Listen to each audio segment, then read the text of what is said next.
만약에 여러분이 수만 명의 직원을 거느린 그 글로벌 거대 기업의 CEO라고 한번 상상을 해보시죠. 이제 은퇴를 앞두고 평생 일군 제국을 물려줄 후계자를 골라야 하거든요. 가장 중요한 결정이겠네요. 그렇죠. 자, 최종 후보로 3명이 올라왔습니다. 첫 번째는 툭하면 울고 잔병치레도 많고 약간 멘탈이 극도로 약한 청년이에요. 벌써부터 좀 불안한데요? 그러니까요. 두 번째는 우리 조직의 핵심 문화나 혈통이랑은 전혀 상관이 없는 완벽한 외부인입니다. 그리고 세 번째는 설마 더 심한 사람이 있나요? 네, 회사 돈을 수억 원 횡령하고 도망치다가 잡힌 전과자입니다. 여러분이라면 이들 중에서 누구한테 경영권을 넘겨주시겠습니까? 아마 이력서를 보자마자 그 3명 다 당장 휴지통에 던져버리지 않을까요? 맞아요. 저라도 그럴 것 같아요. 현대 경영학이나 리더십 이론으로는 도저히 납득할 수 없는 그야말로 조직을 파멸로 몰고 갈 인사권 남용이잖아요. 완성된 능력자를 데려와도 모자랄 판인데 그런 결함투성이인 사람들에게 미래를 맡긴다는 건 상상하기 어렵죠. 근데 참 신기하게도 오늘 우리가 심층 탐구할 자료에서는 바로 이 세 사람을 선택하는 것이야말로 2000년 동안 무너지지 않는 거대한 유산을 만들어내는 궁극의 비밀이라고 주장을 합니다. 굉장히 도발적인 주장이네요. 자, 이것부터 좀 풀어보죠. 오늘 다룰 핵심 자료는 예향교회 엄보경 목사님의 어린이 주일 설교입니다. 이 자료가 종교적인 맥락을 바탕으로 하고 있긴 한데요. 네네. 그 안을 깊이 들여다보면 사람을 근본적으로 변화시키고 길러내는 어떤 진정한 멘토링이나 관계의 심리학에 대한 굉장히 파격적인 통찰을 담고 있거든요. 맞습니다. 설교문이라는 형태를 띠고 있지만 본질적으로는 인간관계의 가장 깊은 역학을 분석하고 있죠. 꽤 정의해야 하는 대목이 참 흥미롭습니다. 보통 우리는 인구 감소나 다음 세대가 부족하다 이런 양적 지표가 떨어질 때 위기감을 느끼잖아요. 그렇죠. 보통 숫자가 줄어들면 큰일 났다고 하죠. 하지만 이 자료는 숫자의 부족은 그냥 표면적인 현상일 뿐이라고 지적합니다. 그 부분이 저한테도 참 묵직하게 다가왔어요. 진짜 위기는 머릿수가 줄어드는 게 아니라 한 사람을 온전히 길러내기 위해서 기꺼이 자신의 뼈를 깎는 고통을 감내하는 그 영적 부모가 사라진 것이라고 말하죠. 네, 정확히 그 지점입니다. 그래서 오늘 우리의 미션은 명확합니다.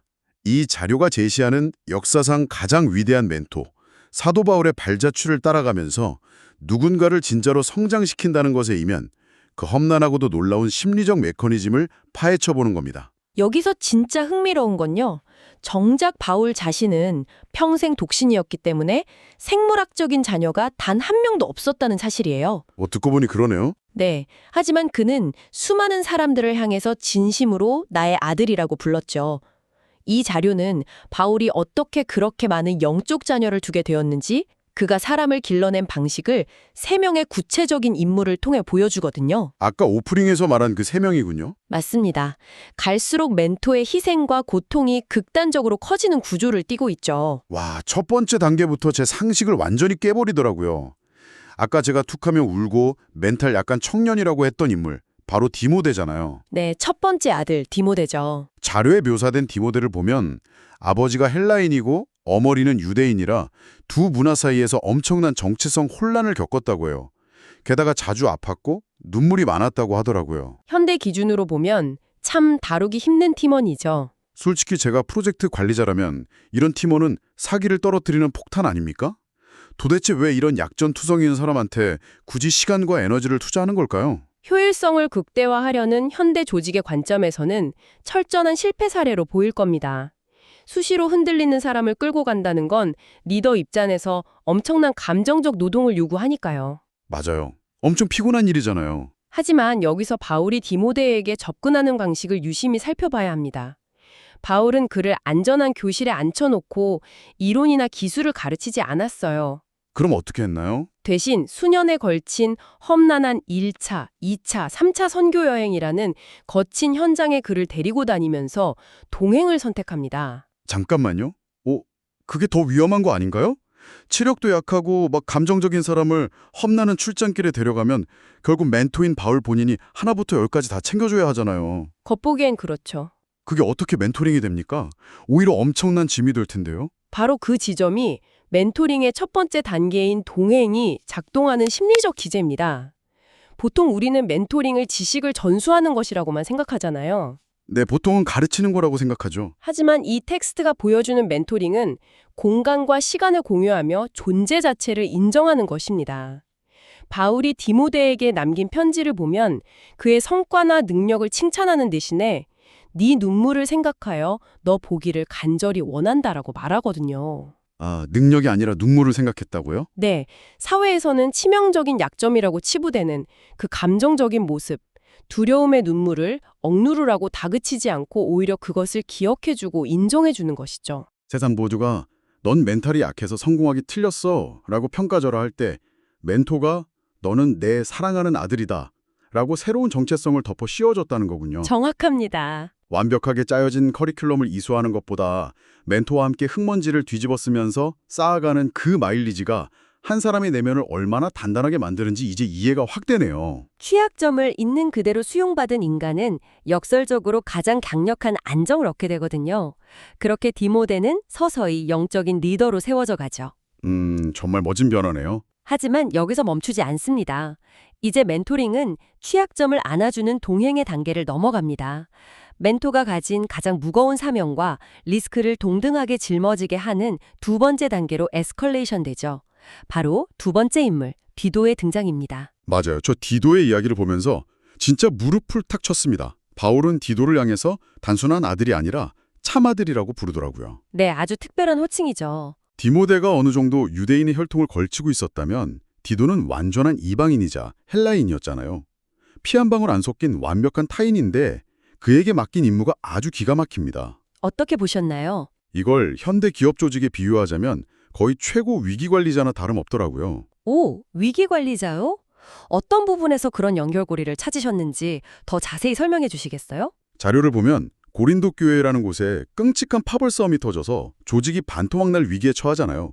그때 바울이 그 불구덩이 한가운데로 파송한 사람이 바로 디도입니다. 네, 정말 어려운 임무였죠. 또 그레데 섬이라는 아주 골치 아프고 남은 인물들이 산더미처럼 엉켜있는 곳에 덩그러니 남겨져서 무너진 질서를 바로잡고 새로운 지도자들을 세우는 임무도 맞습니다. 맞습니다. 보통 우리는 멘토가 자기가 아끼는 후계자한테 스포트라이트가 쏟아지는 화려한 무대를 물려줄 거라고 기대하잖아요. 근데 바울은 가장 더럽고 치우기 힘든 오물통을 디도에게 던져준 셈 아닙니까? 아주 예리한 통찰이네요. 세상은 보통 화려하게 리본을 자르면서 프로젝트를 시작하는 사람만 기억하잖아요. 그렇죠. 창업자나 리더들만 기억하죠. 하지만 어떤 공동체나 조직이든 그 뼈대를 유지하고 위기에서 버티게 만드는 힘은 무대 뒤에서 묵묵히 오물통을 치우고 갈등을 중지하는 이른바 정리하는 사람들에게서 나옵니다. 아, 정리하는 사람. 디도가 바로 그런 현장의 해결사였죠. 여기서 주목할 것은 사명의 공유라는 메커니즘입니다. 사명의 공유요. 그게 앞서 말한 동행하는 것과는 구체적으로 어떻게 다른 건가요?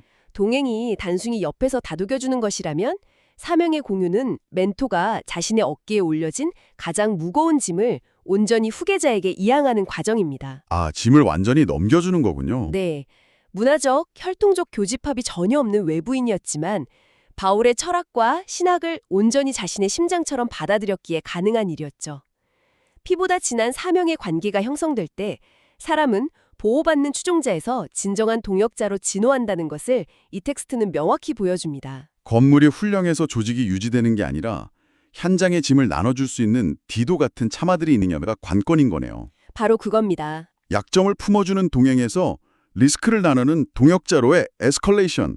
와, 여기까지는 아주 논리적이고 고개가 절로 끄덕여집니다. 근데 여기서 이 자료의 가장 충격적인 클라이맥스가 등장하잖아요. 네, 드디어 세 번째 인물이 나오죠. 세 번째 인물, 바로 오네시모입니다. 앞서 제가 오프닝에서 말한 그 횡령범, 전과자가 바로 이 사람이잖아요. 맞습니다. 이 부분은 솔직히 논리적으로 납득하기가 너무 힘든데 이 사람 대체 어떤 배경을 가진 인물이었나요? 오네시모는 주인의 물건을 훔쳐서 달아난 노예였습니다. 당시 로마법 체계에서 도망친 도예는 붙잡히면 즉각 사형에 처해지는 사회적으로 완벽하게 끝난 사람이었죠. 와, 사형이요? 네, 타인에게 극심한 피해만 입히는 절대적인 마이너스 요인이었습니다. 그런데 그가 깜깜한 감옥에서 바울을 만나 복음을 듣고 변화를 겪게 됩니다. 원래 오네시모라는 이름의 뜻이 유익한 자라고 하더라고요. 이름값도 못하고 평생 무익하게 살다가 뭐 감옥에서 좋은 가르침을 받고 개과천선할 수 있다고 칩시다. 네, 그럴 수 있죠. 근데 제가 진짜 이해할 수 없는 건 바울의 태도예요. 바울이 이 범죄자 출신 도망 노예를 향해서 뭐라고 부르는지 아십니까? 헬라어 원어로 창자, 내장이라는 단어를 써서 그는 내 신복이다. 즉, 이 사람은 내 심장이다 라고 선언하잖아요. 굉장히 파격적인 표현이죠. 상식적으로 회사 돈을 횡령하고 도망친 범죄자한테 기업 대표가 이 사람은 내 영혼의 단짝이다 라고 하는 거랑 뭐가 다릅니까? 솔직히 이건 미친 짓 아닙니까? 그렇게 극단적으로 들리는 게 당연합니다. 합리적인 인간의 이성으로는 도저히 계산이 안 되는 행동이니까요. 근데 더 놀라운 건 바울이 오네시모를 원래 주인인 빌레몬에게 돌려보내면서 쓴 편지의 내용입니다. 편지에 뭐라고 썼는데요? 그가 만일 내게 불의를 행했거나 빚진 것이 있다면 그것을 내 앞으로 계산하라. 와, 잠깐만요. 내 앞으로 계상하라고요? 네, 자기가 다 책임지겠다는 거죠. 이건 단순히 감옥 밖에서 새 출발하라고 박수치고 응원하는 수준이 아니잖아요. 횡령범의 빚을 갚아주기 위해서 자기의 전 재산과 신용등급, 심지어 사회적 평판까지 전부 담보로 걸고 무한 보증을 서주는 거 아닙니까? 정확히 그렇습니다. 도대체 왜 이렇게까지 자기의 모든 걸 내던지는 거죠? 바로 여기에 이 설교문이 말하고자 하는 인간 변화의 가장 깊은 본질이 숨어 있습니다. 자료에서는 이를 기독교 복음의 핵심인 대속의 원리로 설명하거든요. 대속이요? 대신 갚아준다는 뜻인가요? 네, 타인의 죄값을 대신 짊어진다는 개념입니다. 이것을 심리학적 관점에서 한번 분석해 볼까요?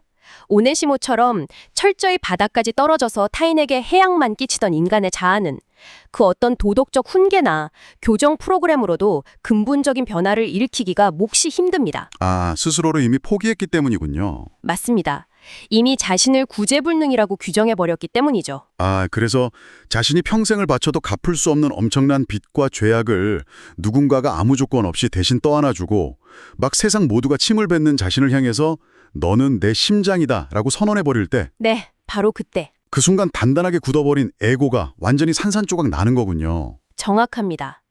자신이 도저히 받을 자격이 없는 대가 없는 은혜를 경험할 때 인간의 자아는 가장 강력하게 붕괴하고 동시에 완전히 새로운 정체성으로 재건됩니다. 와, 진짜 엄청나네요. 바울이 오네시모에게 보여준 이 파격적인 대속의 행동은 단순히 범죄자에게 두 번째 기회를 주는 것을 넘어섭니다. 한 존재를 파멸의 늪에서 건져 올려서 진정으로 유익한 리더로 탈바꿈시키는 궁극의 메커니즘인 셈이죠. 이것이 바로 사람을 본질적으로 거듭나게 하는 힘이라고 이 자료는 역설하고 있습니다. 디모데의 눈물을 닦아주고 디도와 불구덩이를 함께 걷고 종국에는 오네시모의 빚을 갚기 위해 자기 심장을 내어주는 과정. 와, 이 극단적인 에스컬레이션을 따라가다 보니까 진짜 숨이 다 찹니다. 굉장히 벅찬 과정이죠. 근데 여기서 현실적인 의문이 하나 듭니다. 여러분이나 저 같은 평범한 사람들이 현실에서 이런 멘토링을 실천할 수 있을까요? 솔직히 쉽지 않죠. 누군가의 빚을 대신 떠안고 막 배신당할 리스크를 감수하는 일이 하루아침에 결단할 수 있는 게 아니잖아요. 도대체 이런 초인적인 희생의 원동력은 어디서 나오는 겁니까? 아주 중요한 질문입니다. 그래서 이 텍스트는 사람을 세우는 이 모든 과정을 단순히 교육이 아니라 생명을 탄생시키는 진통에 비유합니다. 진통이요? 네, 자료에 인용된 갈라디아서 4절 19절을 보면 바울은 너희 속에 그리스도의 형상이 이루기까지 다시 너희를 위하여 해산하는 수고를 하노니 라고 고백하거든요. 해산하는 수고. 그러니까 어머니가 아이를 낳을 때 겪는 뼈를 깎는 진통을 말하는 건가요? 그렇습니다. 여기서 우리가 특별히 주목해야 할 단어는 다시입니다. 생명을 낳는 것은 일회성 이벤트로 그냥 끝나지 않거든요. 아, 다시 진통을 겪는다고요? 네, 간신히 한 사람을 세워놓았다고 안도했는데 그가 또다시 흔들리고 넘어질 때 그를 포기하지 않고 또다시 처음부터 어머니의 진통 같은 고통을 감내하며 기도하고 품어내는 것. 사람을 진정으로 변화시키는 것은 완벽한 매뉴얼이나 최첨단 시스템이 아니라 누군가를 위해 기꺼이 감내하는 이 거룩한 통증이라는 것이죠. 거룩한 통증. 아, 솔직히 현대인들의 전곡을 찌르면서도 동시에 굉장히 마음을 불편하게 만드는 단어네요. 그럴 수밖에 없죠. 당장 저만 해도 유튜브를 무조건 2배속으로 보고 3분 만에 마스터하는 핵심 요약이나 뭐 인생의 숏컷만 찾아 헤매거든요. 다들 비슷할 겁니다. 하지만 한 영혼의 내면을 변화시키고 올곧게 세우는 일에는 결코 숏컷이 없으며 반드시 누군가가 무릎 꿇고 눈물을 흘리는 지난한 통증의 시간이 필요하다는 거군요. 근데 이 통증이 반드시 바울처럼 자기 인생 전체를 막 갈아 넣는 그런 거창한 형태여야만 합니까? 아, 그렇게 느끼실 수 있습니다. 일반인들한테는 솔직히 너무 비현실적으로 들리기도 하거든요. 그 의문에 대한 완벽한 대답이 자유 후반부에 등장합니다. 바로 에드나 넬슨 할머니의 15달러 예화죠. 아, 15달러요? 네, 이 통증이 반드시 초인적이거나 거창한 희생의 필요는 없다는 것을 확실히 보여줍니다. 1970년대 미국의 평범한 할머니였던 에드나는 부자도 아니었고 권력자도 아니었어요. 하지만 그녀는 매달 15달러의 선교비와 함께 짧은 편지를 한국의 한 가난한 소년에게 무려 45년 동안이나 보냅니다. 잠깐, 45년이요? 한두 해 돕는 건 뭐 할 수 있겠지만 45년 동안 매달 편지를 쓴다는 건 보통 인내심이 아니잖아요? 엄청난 끈기죠. 편지에 뭐 엄청난 인생의 지혜나 대단한 성공 비법이라도 적혀 있었나요? 아니요, 편지의 내용은 언제나 아주 단순했습니다. 너는 하나님의 귀한 자녀다. 이 한마디가 전부였어요. 와, 그 짧은 한마디가 전부였다고요? 네. 하지만 그 작고 끈질긴 45년간의 반복, 매달 편지를 쓰기 위해 책상에 앉고 기도했던 그의 작은 진통이 모여서 복리의 마법처럼 거대한 힘을 발휘하게 됩니다. 훗날 그 가난하고 보잘것없던 소녀는 빈미국 아이들의 생명을 살리는 세계적인 공공보건 의료 지도자, 조명원 교수로 성장하게 되거든요. 와, 진짜 대박이네요. 15달러라는 금액의 크기가 아니라 45년이라는 길고 긴 시간 동안 한 채의 흔들림 없이 너는 귀한 사람이다 라고 정체성을 계속 확인시켜 준 거잖아요. 맞습니다. 그 지독한 지속성이 한 사람의 운명을 완전히 바꿔버린 거군요. 이것이야말로 바울이 말한 다시 해산하는 수고의 가장 아름답고 현실적인 현대 버전이네요. 바로 그겁니다. 이 설교문이 결론에서 교회와 공동체는 단순히 화려한 건물이 아니라 영적 산부인과이자 영적 가정이 되어야 한다고 강력하게 주장하는 이유가 바로 여기에 있습니다. 영적 산부인과. 참 와닿는 표현이네요. 인간은 공장에서 물건 찍어내듯이 기계적으로 성장하지 않거든요.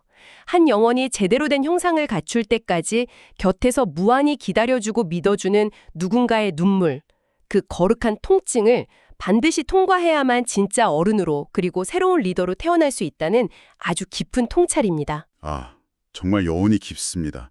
자, 여러분, 오늘 우리는 한계를 뛰어넘어 누군가를 진정으로 성장시키는 멘토링의 놀라운 세 단계를 깊숙이 파헤쳐봤습니다.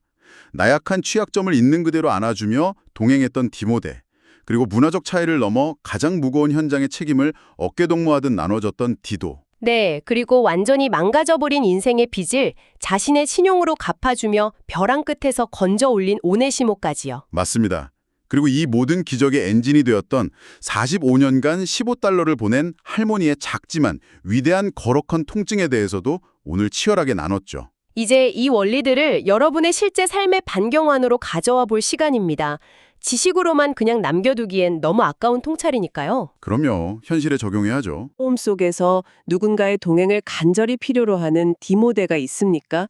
아니면 당신의 버거운 비전을 기꺼이 함께 짊어질 해결사 디도가 있나요?